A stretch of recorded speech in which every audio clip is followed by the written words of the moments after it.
révérend Sun Myung-moon, fondateur de l'Église de l'Unification, est décédé tôt ce matin à l'âge de 92 ans. Mort du révérend Sun Myung-moon le 3 septembre 2012.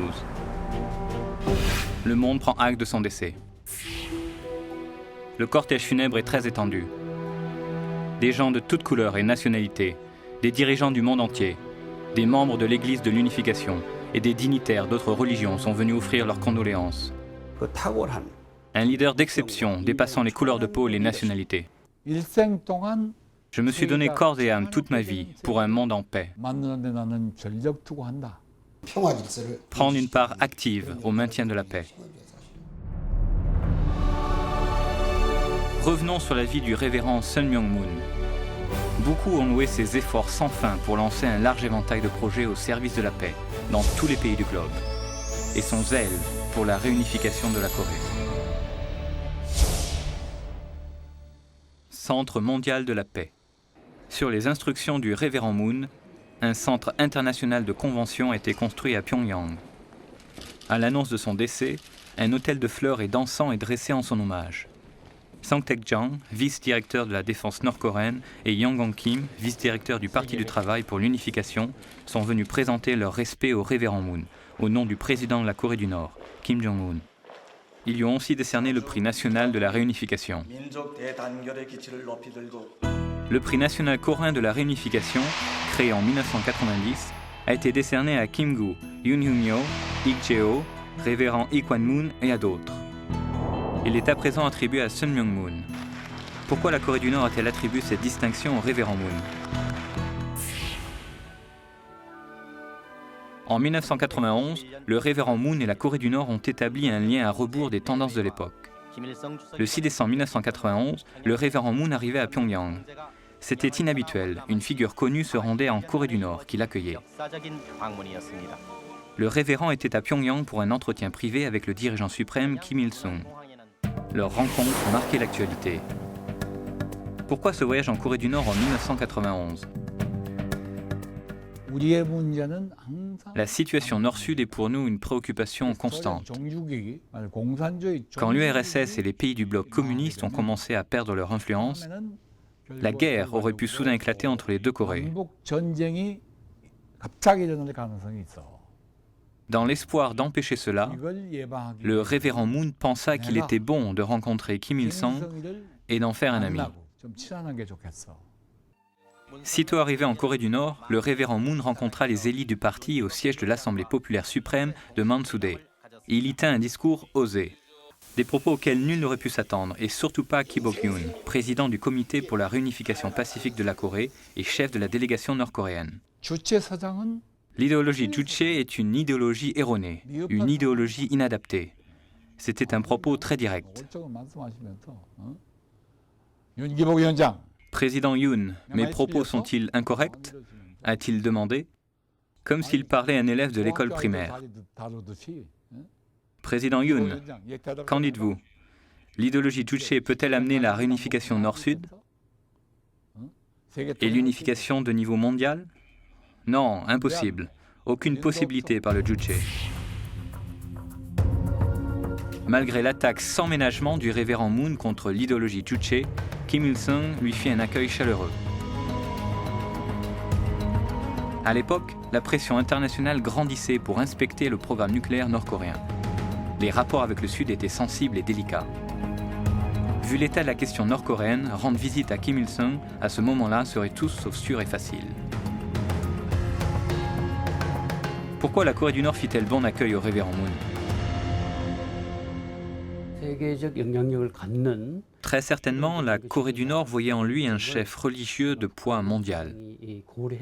Leur geste traduisait une attente, qu'il joue de cette influence et se pose en arbitre de la réconciliation et de la coopération nord-sud, permettant au régime nord-coréen de recevoir une assistance pour garantir sa sécurité ou au moins réduire les risques. Même s'il était fort improbable qu'il puisse vraiment agir ainsi, ils l'invitèrent tout de même à visiter la Corée du Nord. Alors, que se sont dit les deux parties? Revoyons les points d'accord entre le révérend Moon et Kim Il-sung. Il y avait les réunions de familles divisées, les inspections nucléaires internationales et le développement du mont Kumgang. Les autres points étaient les échanges économiques et les sommets entre les deux Corées.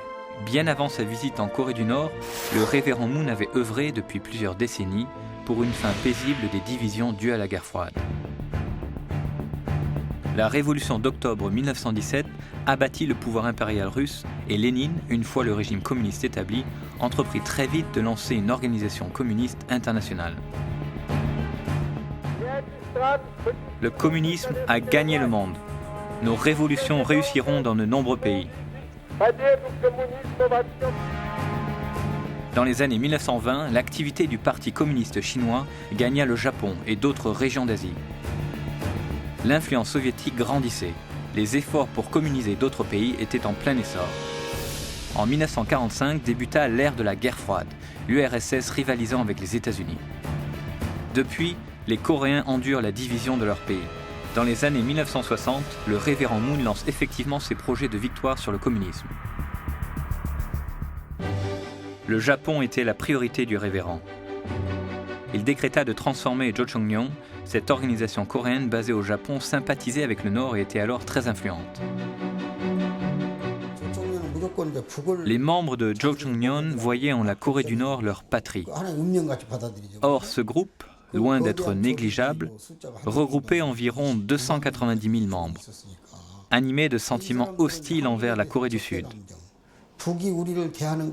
Leur attitude était la même que celle de la Corée du Nord.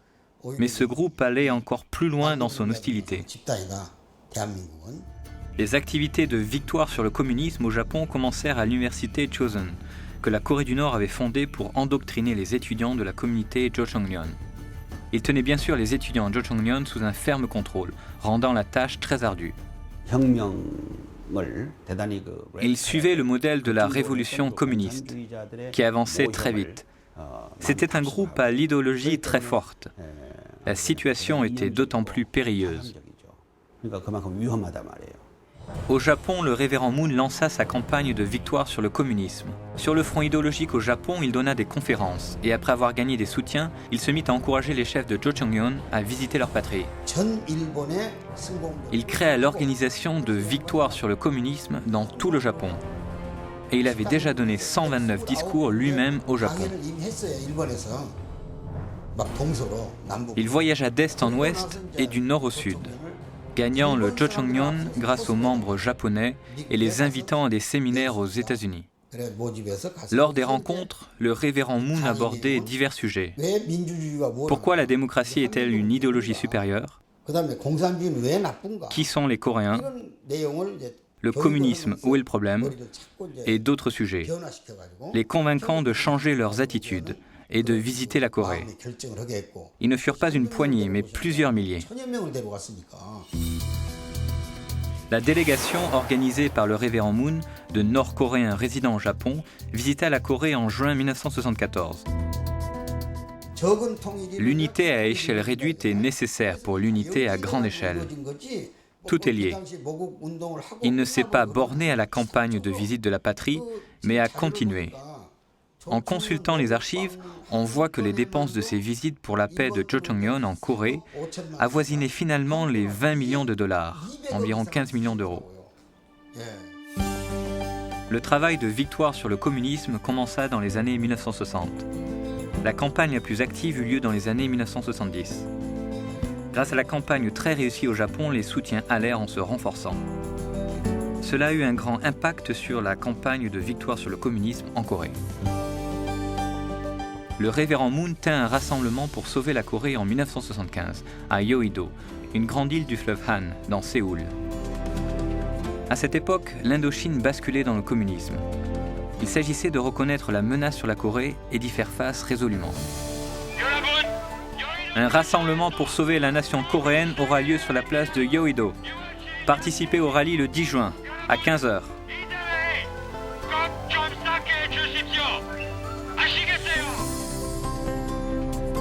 Venus de plusieurs pays, des partisans des activités de victoire sur le communisme du révérend Moon informèrent les citoyens coréens de l'événement. Cela ne s'était jamais fait auparavant. Finalement, le jour du rassemblement, plus de 1000 délégués de 60 pays prirent part à l'événement et environ 1,2 million de personnes venues de toute la Corée.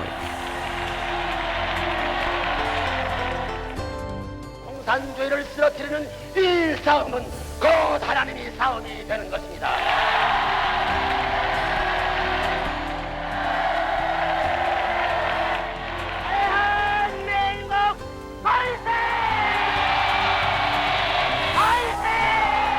Les activités de victoire sur le communisme eurent beaucoup de succès en Corée et au Japon dans les années 70. Le révérend Moon mena aussi beaucoup de projets aux États-Unis. En même temps aux États-Unis, après la défaite américaine au Vietnam, la révolution sexuelle et la drogue ébranlaient davantage la société. La culture américaine, où Dieu et la famille étaient des valeurs premières, s'affaiblissait beaucoup. Le révérend Moon était très préoccupé par ce problème américain. Sauver l'Amérique, nul n'y songeait. C'était l'époque où le désespoir américain menaçait de faire le désespoir du monde. Qui prendra responsabilité pour l'Amérique? Qui peut guider Washington sur le droit chemin pour que le monde aille où il faut? Le révérend Moon s'est dit que lui pouvait y faire quelque chose.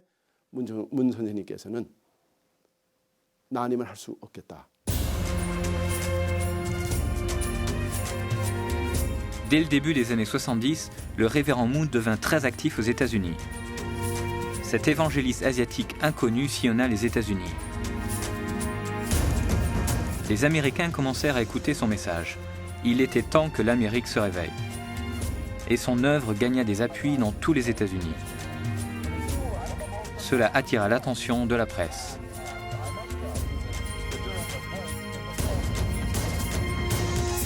Une foule estimée à plus de 100 000 personnes se réunirent en septembre 1976 sur la pelouse du Washington Monument dans la capitale des États-Unis. La foule s'étendit sur tout autour du Washington Monument. 무엇보다도 무신론에 입각한 공산주의의 위협은 가장 심각하며 이 시간에도 도처에서 침식에 들어오고 있습니다. 이것은 단지 미국만이 문제가 아니고 하나님께 있어 그리고의 모든 종교인과 온 자유세계인들에게 있어 심각하고도 절박한 문제입니다. 하나님께서 200년간 준비하신 미국은 크게 각성하고 하나님께서 분부하신 중차대한 세계적 사명을 다하여야 할 것입니다.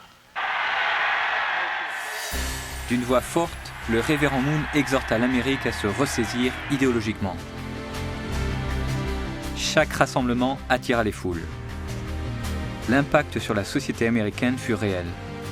En outre, Newsweek mit la photo du révérend Moon sur la couverture de son numéro de fin d'année. Le révérend Moon s'exprima à la Chambre des représentants et ailleurs, avec une passion grandissante. Son influence et sa visibilité aux États-Unis allaient croissant. Le révérend Moon, acteur de changement aux États-Unis, se prit d'un vif intérêt pour les médias. Une initiative majeure fut la création du Washington Times. La première édition du Washington Times parut en 1982 et contrastait avec les points de vue gauche du Washington Post. C'était un autre résultat des activités de victoire sur le communisme des années 70.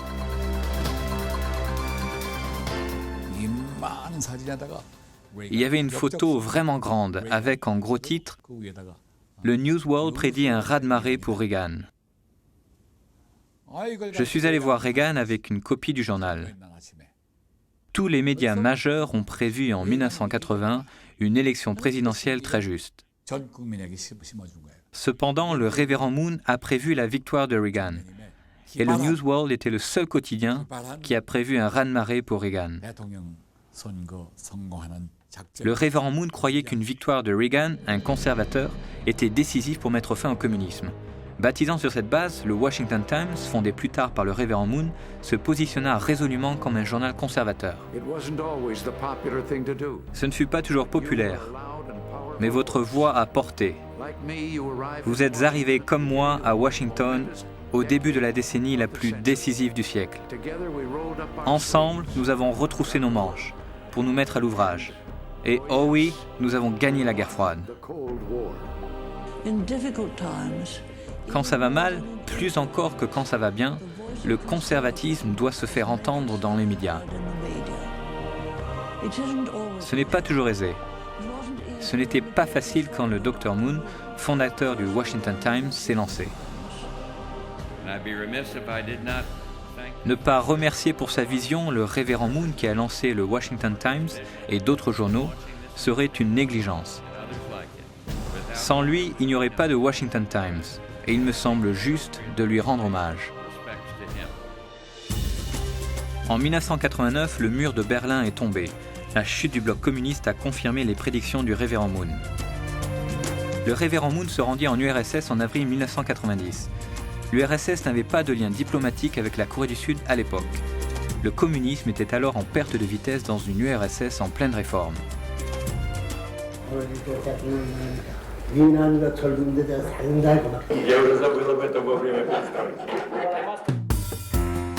Le révérend Moon put s'entretenir avec le président Gorbatchev.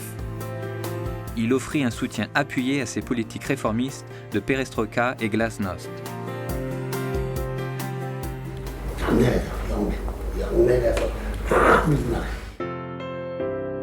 Il fit plusieurs propositions. Sur les relations russo-coréennes, la coopération économique, le soutien à une réunification pacifique, la liberté religieuse. Une proposition courageuse en particulier retenait l'attention. Il s'agissait d'inviter des étudiants soviétiques aux États-Unis et de leur donner un soutien pour leur éducation. Cette proposition fut acceptée et 3000 étudiants allèrent pour des tournées de découverte ou pour étudier aux États-Unis. Le révérend voulait exposer ces jeunes à d'autres valeurs, ouvrant ainsi une nouvelle ère. L'URSS se disloqua finalement en 1991. En cours de route, l'ouverture et la réforme de Gorbatchev suscitèrent une tentative de coup d'État. Les citoyens russes mirent fin au putsch en 3 jours. À l'avant-garde des citoyens unis dans l'opposition se trouvaient certains des 3000 étudiants qui étaient allés aux États-Unis. Le pouvoir communiste soviétique qui avait secoué le monde pendant le XXe siècle tombait enfin. Plus tard, M. et Mme Gorbatchev visitèrent la Corée et rencontrèrent le révérend Moon dans leur résidence. D'une certaine manière, le révérend Moon avait sauvé leur vie. Tous deux se retrouvaient après que la face du monde eut changé, et la paix mondiale occupa leur entretien. La Corée du Nord, pays au communisme le plus rigide, tient toujours. En 1994, les tensions entre les deux Corées sont fortes. La Corée du Nord est soupçonnée de se doter d'armes nucléaires. Un an plus tôt, en mars 1993, la Corée du Nord a annoncé qu'elle se retirerait du traité de non-prolifération nucléaire, déclenchant la première crise nucléaire. On annonça qu'en cas d'agression, les États-Unis pointeraient leurs bombes contre la Corée du Nord.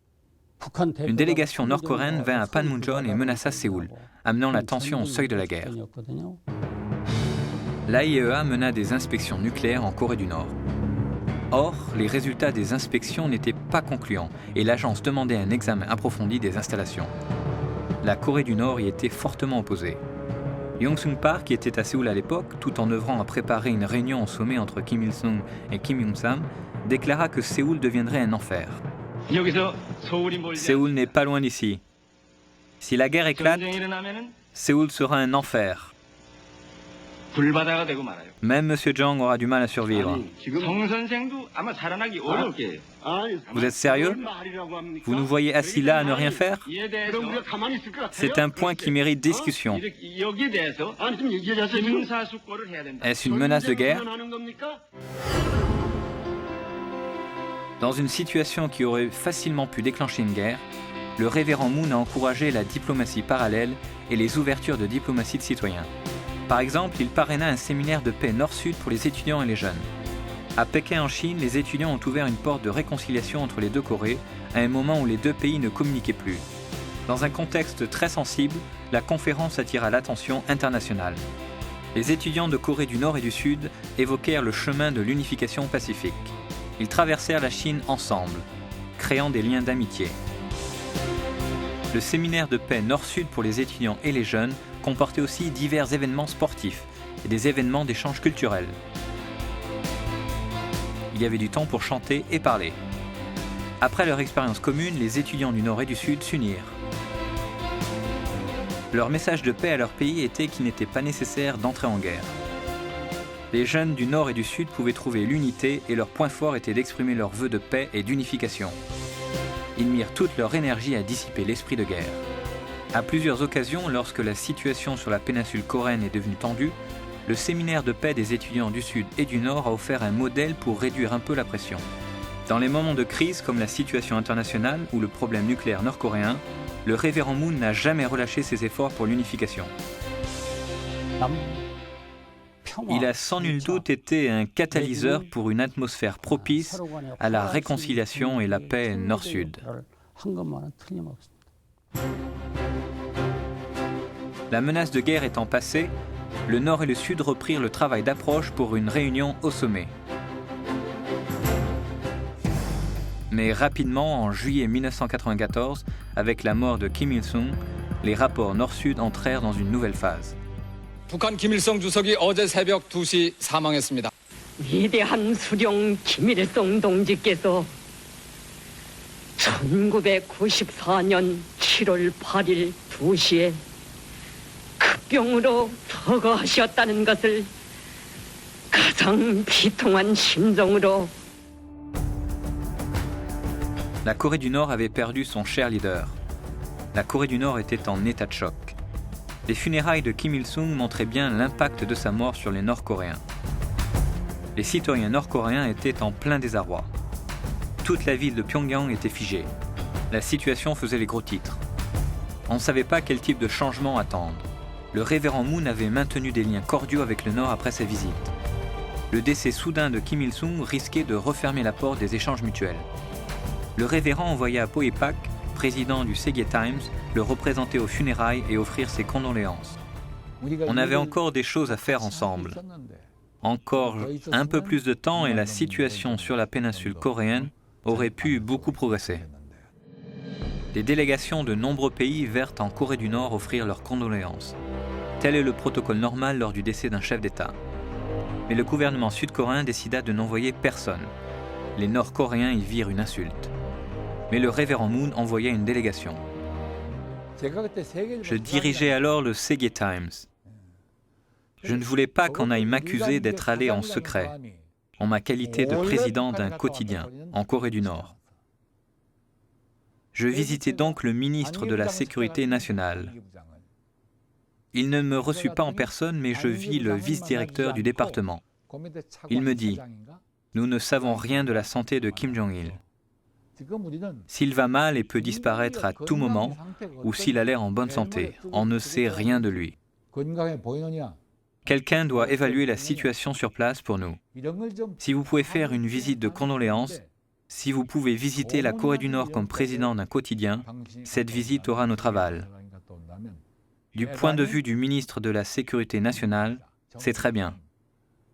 Mon idée d'assister aux funérailles leur convenait. » Ayant reçu la permission du gouvernement, Po Hee-pak fit son voyage personnel et non officiel à Pyongyang. Il rencontra Kim Jong-il en personne pour lui offrir ses condoléances. La décision du révérend Moon était correcte.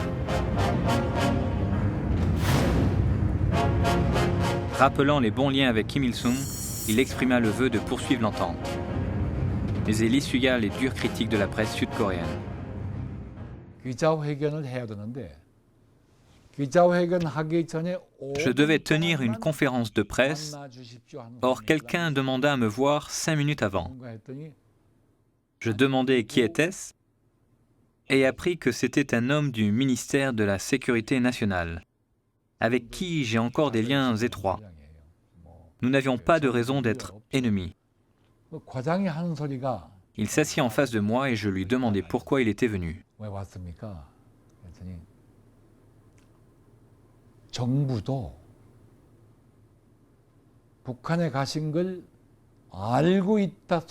Il déclara que le ministère devait démentir avoir eu vent de mon plan de visiter la Corée du Nord, et plus encore avoir donné son aval à ce projet. Il me demanda de parler d'un choix purement personnel d'aller en Corée du Nord. Je lui dis que je ferais ce qu'il voulait en assumant l'entière responsabilité de l'affaire. Je lui dis de ne pas s'inquiéter. Depuis, je n'ai parlé à aucun reporter ni à personne de mon entrevue au ministère de la Sécurité nationale avant mon voyage.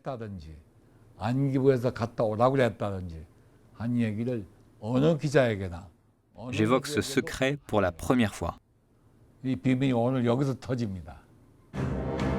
L'opinion publique critiqua la visite de condoléances. La réaction publique au voyage de condoléances amena le gouvernement à revoir sa position initiale. La visite de condoléances à Kim Il-sung fut jugé non patriotique et il fut décidé que le Dr Pak serait passible des lois de sécurité nationale. Pendant 4 ans, il ne put entrer en Corée. Malgré un gouvernement peu coopérant, le révérend continua ses projets d'affaires au nord. Il ajouta des projets culturels aux échanges nord-sud. La troupe de danse folklorique des Little Angels, qui depuis sa création en 1963 avait fait le tour du monde, fit une tournée de 10 jours au nord en mai 1998. C'était la première troupe culturelle du Sud à se rendre au nord depuis la division du pays. Beaucoup d'amis vinrent nous accueillir à l'aéroport avec des drapeaux et des sourires. À la différence des autres tours, l'étonnant fut alors d'entendre des mots de bienvenue, non dans une langue étrangère, mais en coréen. Les petits anges de Corée du Sud. Les gens remplirent le théâtre pour les voir. Le moment historique où la Corée du Nord vit pour la première fois les Little Angels. C'était l'œuvre du révérend Sun Myung-moon. Nous voulons vous remercier d'être venus si nombreux voir notre spectacle aujourd'hui.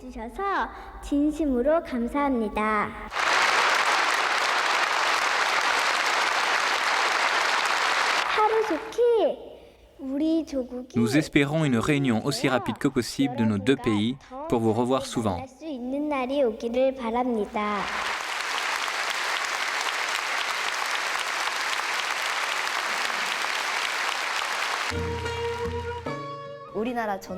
Le spectacle comportait des danses coréennes traditionnelles, la danse de la couronne de fleurs, le printemps, la danse des poupées, la danse de l'éventail et celle du moine pénitent.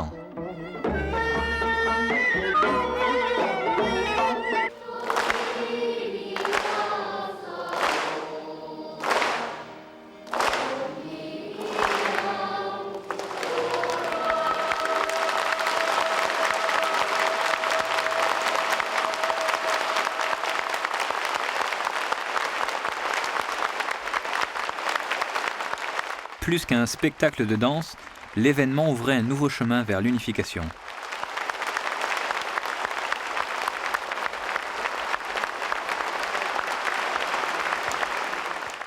Même si les Little Angels s'étaient produits dans de nombreux pays, comme c'était leur premier voyage en Corée du Nord, en y repensant aujourd'hui, ce voyage fut très marquant.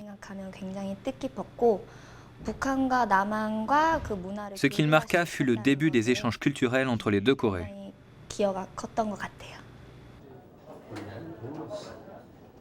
Puis en 2000, la troupe d'étudiants de Pyongyang visita Séoul. Ils furent invités à Séoul en réponse à la visite des Little Angels à Pyongyang 2 ans plus tôt. C'était le premier groupe de civils de Corée du Nord à se rendre au sud depuis la division. Encore une avancée historique. L'heure était bien à la réconciliation et au dialogue. Nous vous accueillons à bras ouverts.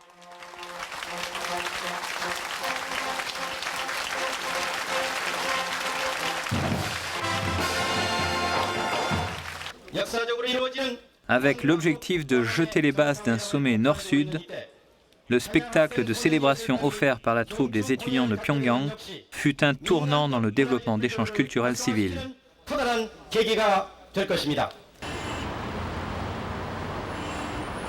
Le 26 mai, 20 jours avant le sommet nord-sud, la troupe des étudiants de Pyongyang au Seoul Art Center.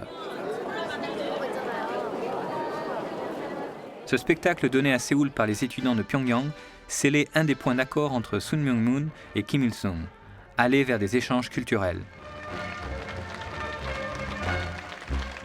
Ce fut une percée majeure dans l'histoire limitée des échanges culturels nord-sud.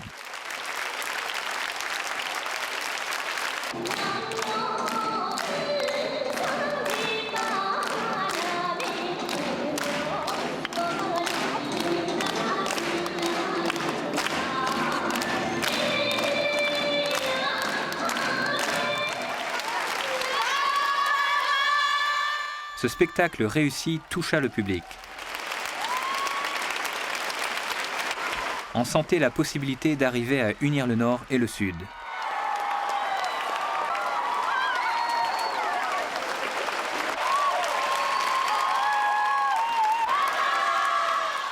Cela contribua énormément à changer l'attitude de l'opinion publique. Le sentiment d'hostilité avait été si vif, mais face aux Nord-Coréens, l'impression de similitude l'emportait. On se sentait lié par un même caractère au même peuple coréen. S'agissant de susciter l'attitude où la réconciliation impose sa nécessité au plan gouvernemental, les effets des activités culturelles dépassent le cadre du spectacle. D'autres retombées peuvent infléchir la politique gouvernementale.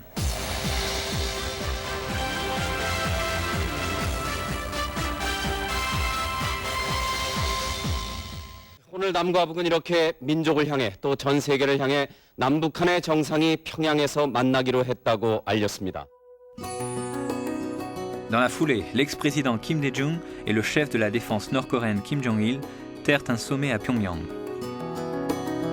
C'était le premier sommet nord-sud en 55 ans depuis la division du pays en 1945.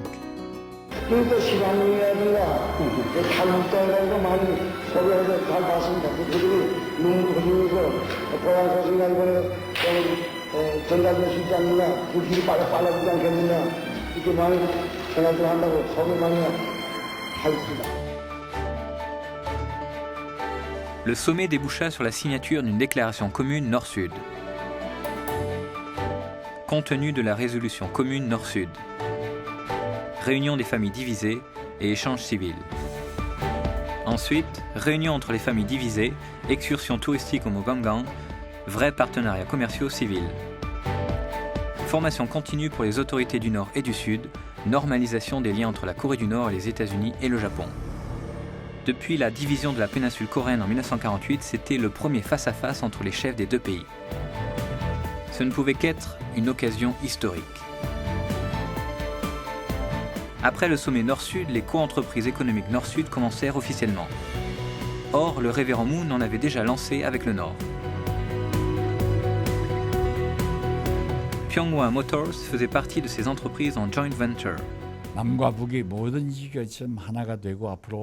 Si un projet, quel qu'il soit, fait coopérer le Nord et le Sud, et si cela sert à la réunification, où est l'inconvénient pour nous ?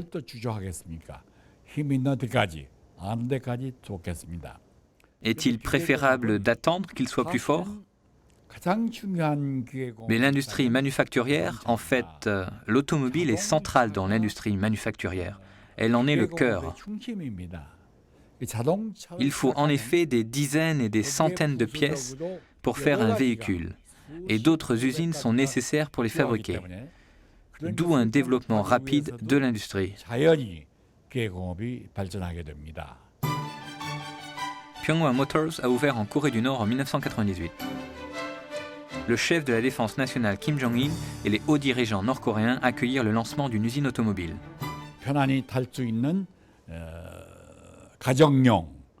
L'effort serait mis sur des voitures familiales et des vannes pour passagers, à des prix abordables pour le plus grand nombre. Kim Jong-il baptisa le premier modèle Siffleur, et ensuite il y eut Coucou. Je pense que la plupart des voitures qui circulent autour de Pyongyang aujourd'hui doivent être de ces deux types. La plupart se vendirent en Corée du Nord. Quelques voitures se sont vendues de l'autre côté du fleuve Yalu, en Mandchourie.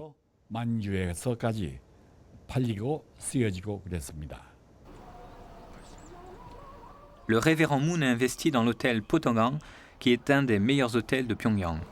C'est l'un des investissements considérables qu'il a fait en Corée du Nord.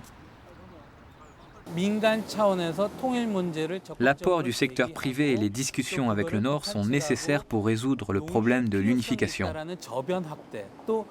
C'est vrai que peu de citoyens au Sud ont épousé ce point de vue, mais les discours sur l'unification émanant du secteur privé sont nécessaires. Et, du point de vue du besoin d'un accord sur la question de l'unification, vous pouvez y voir une étape pour jeter les bases de telles discussions.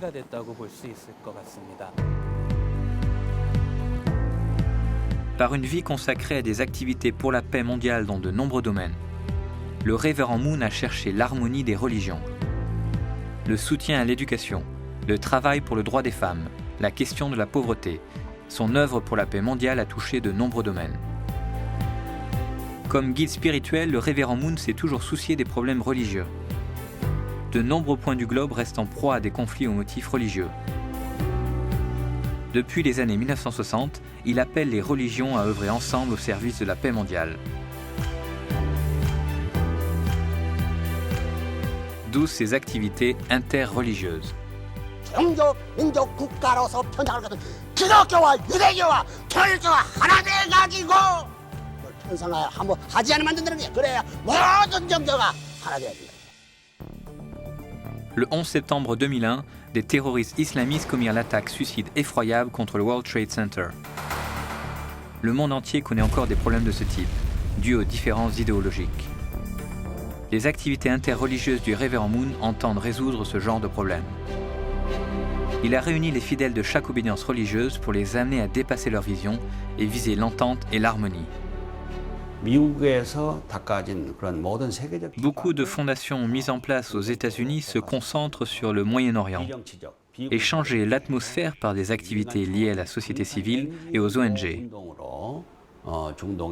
C'est avec cette idée à l'esprit que le révérend Moon a lancé l'initiative de paix au Proche-Orient. Et j'ai été à la pointe de cet effort. Le Proche-Orient, objet d'une attention particulière. Depuis 2003, le révérend Moon a mené des activités pour résoudre les conflits entre les religions par le dialogue interreligieux. Bâtir la paix et la confiance au sein même du tissu social est la priorité des priorités pour la paix au Proche-Orient. Nous avons ensuite organisé des événements sur la bande de Gaza et à la Knesset israélienne. Il s'agissait d'exalter les valeurs essentielles des religions comme axe de la paix. Nous espérons le voir très rapidement sur la terre de paix et la terre sainte.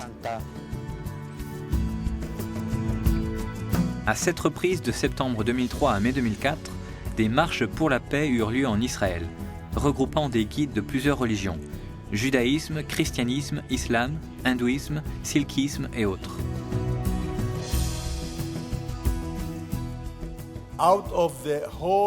En dehors des activités gouvernementales, la FPU pilote le plus gros projet de paix au Proche-Orient.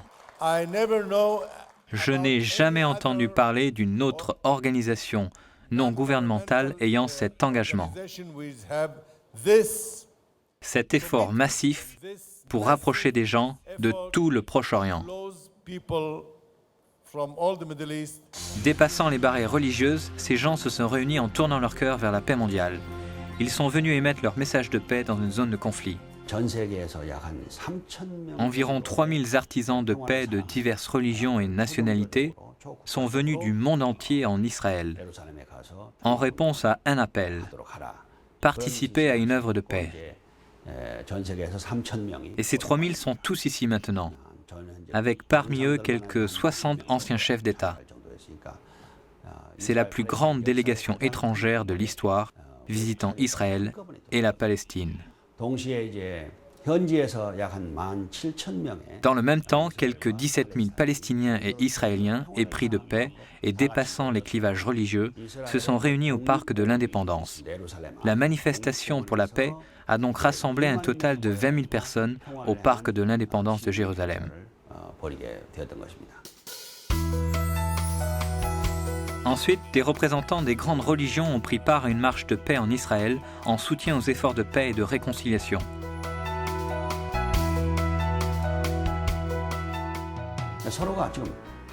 Par cette manifestation de paix cœur à cœur, il s'agissait de trouver la voie d'un vivre ensemble harmonieux.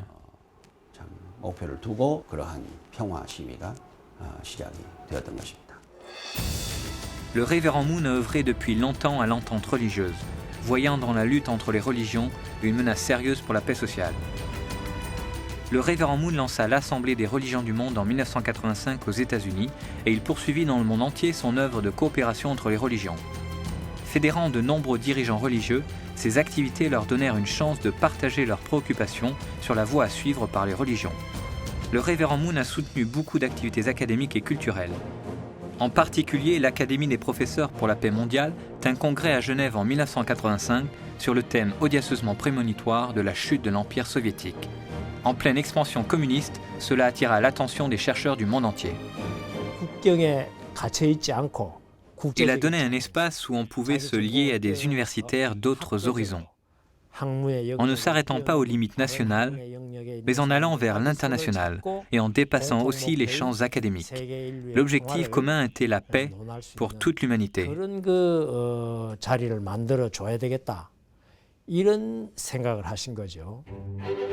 Créée en 1973, l'Académie des professeurs pour la paix mondiale réunit des penseurs du monde entier. Son œuvre continue aujourd'hui.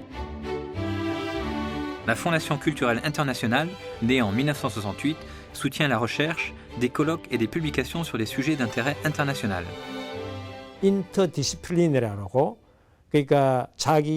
Grâce à notre travail interdisciplinaire, des leaders de la recherche académique avaient l'occasion de rencontrer des experts d'autres domaines, dans un esprit d'échange dynamique. Dans la culture globale actuelle, il faut même aller plus loin, se regrouper et penser de façon créative à la fusion d'éléments hétérogènes pour des solutions nouvelles. Mais quand l'Académie vit le jour et commença son agenda mondial d'activités de recherche, l'idée était encore en germe.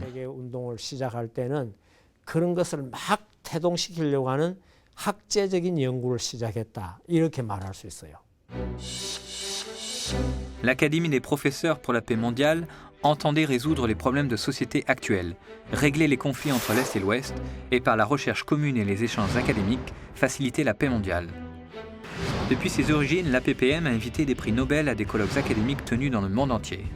S'inspirant de la vision du révérend Moon, l'APPM a tenu des réunions de chercheurs dépassant les clivages ethniques, culturels, nationaux et historiques. Le mouvement du CARP fut fondé pour les étudiants. Le CARP soutient des activités de construction de la paix pour les étudiants. Le révérend Moon a soutenu plusieurs projets de développement dans les pays en voie de développement du monde entier. En 1975, il lança l'International Relief Friendship Foundation pour apporter de la nourriture, des équipements médicaux et d'autres biens de première nécessité aux pays du tiers-monde. L'IRFF continue d'envoyer des secours et de soutenir des équipes médicales. Ces projets touchent aussi à l'éducation technique et à l'irrigation. En Afrique, elle soutient le développement agricole, le travail missionnaire et la gestion d'écoles. Impressionné par l'ampleur des activités du révérend Moon en Afrique, le président nigérian Goodluck Jonathan l'invita comme hôte d'État pour discuter des stratégies de paix. Le révérend Moon et son épouse, le docteur Hak Ja Han Moon, développèrent des activités en faveur de la paix pour les femmes. En 1992, ils ont fondé la Fédération des femmes pour la paix mondiale, pour donner aux femmes une voix plus forte dans le processus de paix. Des cérémonies de jumelage entre femmes coréennes et japonaises en 1993 et 1994 furent suivies de cérémonies entre femmes japonaises et américaines, puis femmes japonaises et chinoises et femmes d'autres pays. Des ateliers furent aussi organisés pour former les femmes au leadership.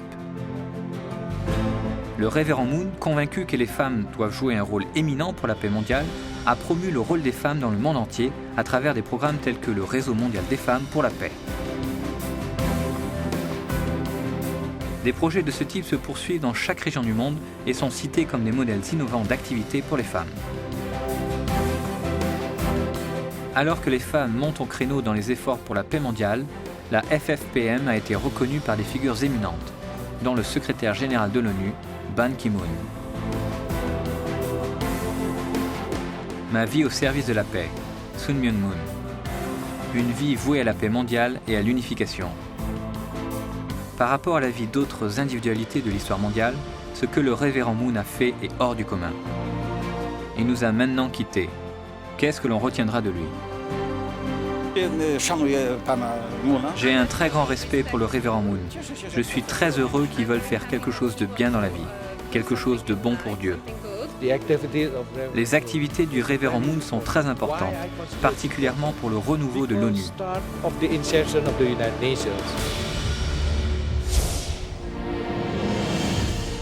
Dès sa jeunesse, le révérend Moon a suivi la voie d'un pionnier.